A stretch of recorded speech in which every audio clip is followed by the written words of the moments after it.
All right, up next we've got a quasi-related rates thing going on here. Okay, so things to know for this question. Number one, Part A is not on this year's AP exam. I'll do it anyways for the sake of it. Part B is technically, again, maybe not on this AP exam because we're not finding volumes, but again, it's still a good concept to know. Part C is a related rates question, and that's really what you could possibly see. But we'll just go through everything. But again, I'm 90% sure you're not going to see A or B on this exam because they're very particular things. Okay, Part A, the average value of the radius. Now, if they ever ask you for the, be careful, there are two things out here. But again, you're probably not going to see this on the exam. Have I said that enough? Okay, anyways, for the sake of learning, average rate of change and average value are two totally different things. Okay, average rate of change is your slope formula, y2 minus y1 over x2 minus x1. Average value is a particular integral.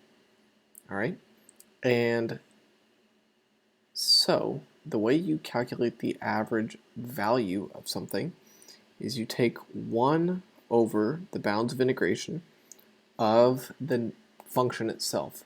So if I want the average value of the radius, I have to integrate the radius expression. So you end up going on to Cal 2. You'll thank me that I reviewed this. Now the radius expression is actually only in terms of h, so we're going to integrate with respect to h, and we have the bounds 0 to 10. Okay, so now I know that it's 1 divided by this distance, which is 1 over 10. So now it's time to integrate this whole crazy thing. That's going to be, I'm going to push out the 1 over 20. That's going to be 1 over 200. Integral 0 to 10 of 3 plus h squared dh. Again, also, for the sake of talking about integrals, notice I have this multi-term expression in parentheses with the dh. That's super important. Anyways, let's integrate this thing. We have 1 over 200. 1 over 200. Now I'm going to get my big set of parentheses out here. This is just going to be 3h plus h cubed over 3.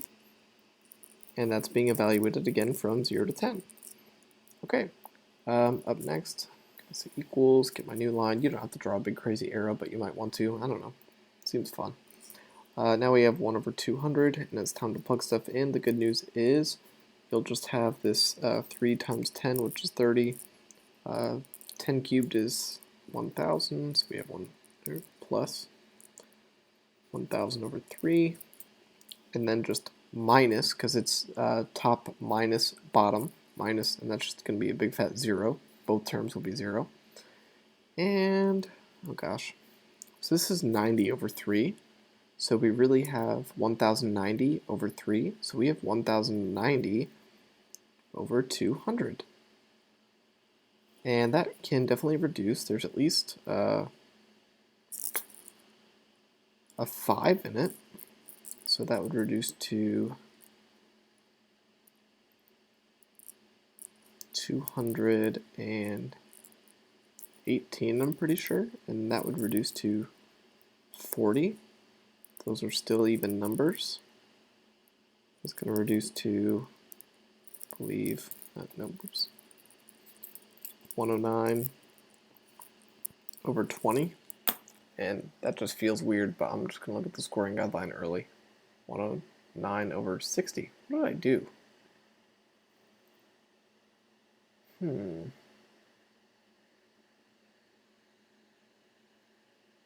Give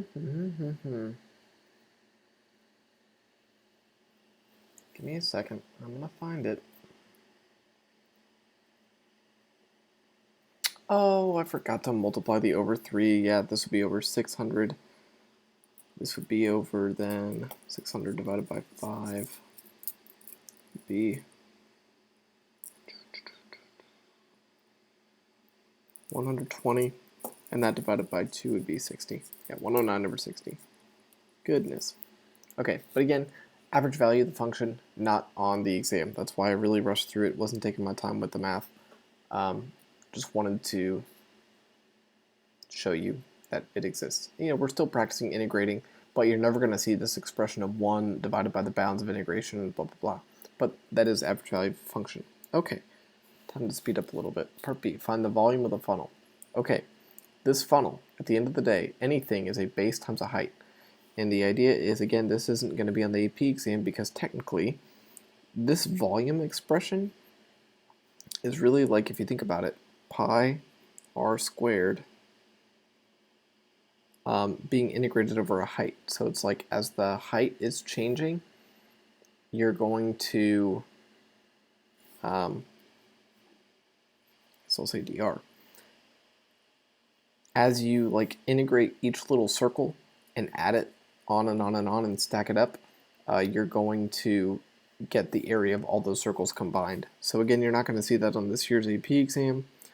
But I guess the other way I would write that is maybe if you see this is again not on this year's AP exam, can't say that enough. Remember that r is defined by h, so what we have is we have pi times r squared.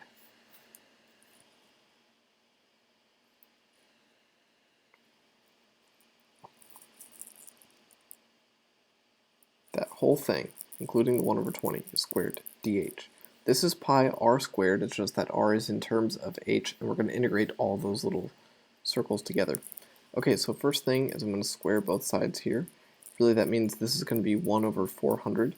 So I'm going to bring the pi over 400 on the outside. And we have 0 to 100 of 3 plus h squared squared dh. The best thing I can do here really quickly is I can FOIL this thing out kind of using binomial theorem.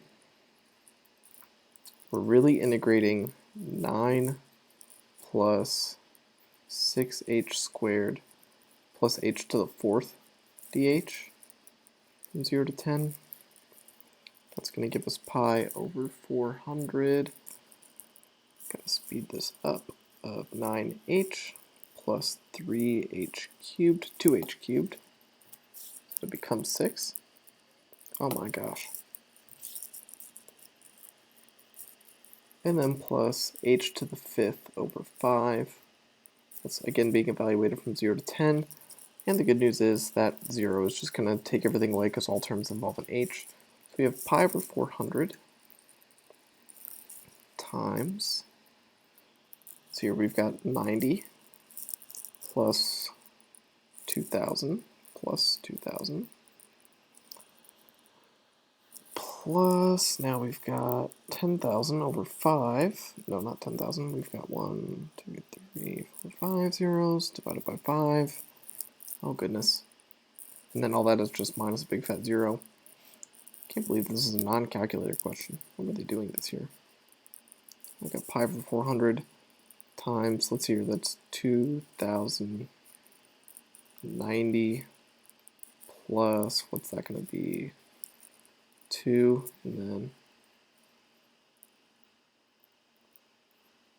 that, yeah, it seems right. Okay, I'm about to just give up on this. 22090 pi over 400.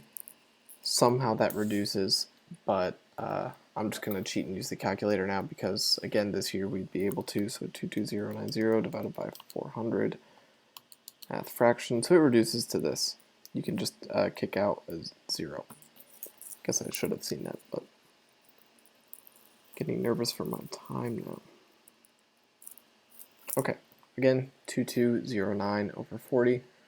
Let's hope that's right. And it is. And then also notice you might want to include the units in there. I have not been, but trust me, I would if I was going through those questions. I'm just trying to review the concepts here. So hopefully you see how I was getting those ideas. Again, A and B are not going to be on this year's AP exam. Now let's get to what is. The funnel contains liquid that's draining from the bottom. At the instant the height of the liquid is 3. Let's write that down. The radius of the surface is decreasing at that rate, so we have dr dt. It's 1/5 decreasing, that's negative, inch per second. Right, units of radius divided by time. That's why second derivative has time squared. Anyways, at this instant, what is the rate of change in the height? Okay, so what we have here is we have, well, dr dt, and we're just integrating, or sorry, we're deriving both sides, would actually end up being 1 over 10 h dh dt. Now what have I done here? All I've done is I've derived this expression right here.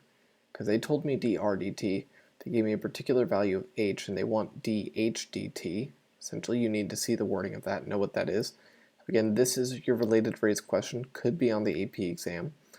And yeah, so this is just going to be kind of a chain rule-ish thing, or you can distribute the 1 over 20 and see it maybe a little bit quicker.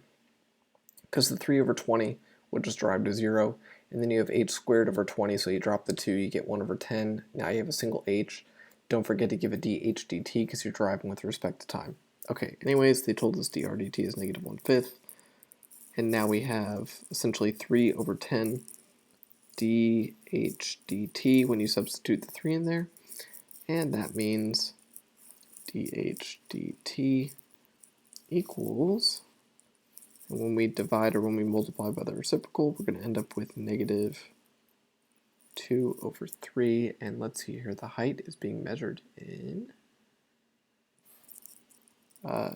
negative 2 or 3 inches a second at, or I'll say when, h is equal to 3. It's nice to sometimes bring the context back into it. Okay, last part of the question. Let's see how we did. Did we do the chain rule? Ooh, yay, there are your points. Okay, so technically, I mean, I don't think you have to be that explicit. What it means really is, did you get the right answer from the chain rule? And you might want to show that chain rule process a little more descriptively, like with the 2 over 10. But at the end of the day, there we go. And again, I did include the inches a second. Usually, there's a point for each question for having the correct units, or there's 1 point overall for the 9 at the top that says units. Now usually it will explicitly ask for units. It didn't this time, but you should be giving units if your question involves them. Alright,